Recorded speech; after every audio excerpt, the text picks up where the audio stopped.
जी हां दोस्तों, बंगाल जीतने के लिए मोदी शाह के सीक्रेट प्लान को ममता ने कर दिया ध्वस्त। नितिन नवीन दांव क्या बीजेपी का हो गया फेल।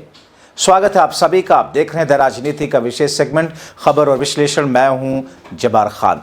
तो आखिर वो कौन सा दांव है भारतीय जनता पार्टी और केंद्र की मोदी सरकार का बंगाल की सियासी जमीन को विस्तार देने के लिए, जिसे ममता ने पहले ही समझ लिया और बीजेपी के सीक्रेट प्लान पर पानी फेर दिया। दोस्तों, नितिन नवीन एक ऐसा नाम जिन्हें पिछले महीने तक शायद बिहार के 1% लोगों के अलावा कोई नहीं जानता रहा होगा, मगर आज 20 जनवरी आते आते नितिन नवीन को पूरे देश ने जान लिया।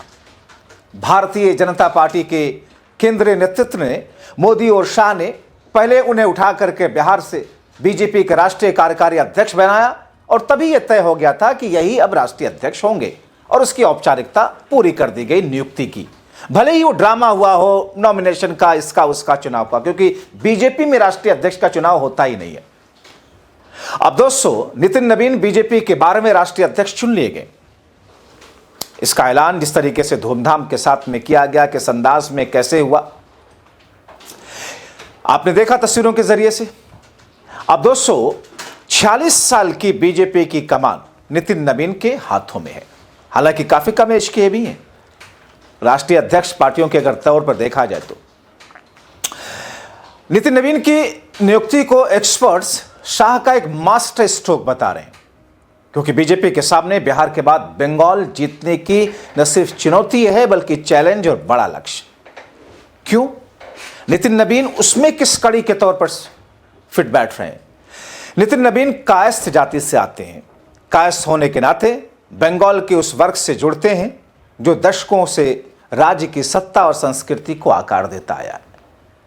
दोस्तों, बिहार और बंगाल के बीच सांस्कृतिक समानताएं बहुत ज्यादा हैं।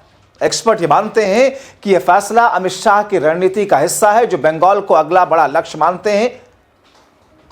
अब ऐसी स्थिति में दोस्तों, आज भी प्रधानमंत्री का भाषण उठा करके आप देख लीजिए तो अपने संबोधन में उन्होंने घुसपैठियों का जिक्र किया। बार बार बंगाल चुनाव को लेकर बीजेपी लगातार घुसपैठी को मुद्दा बना रही है।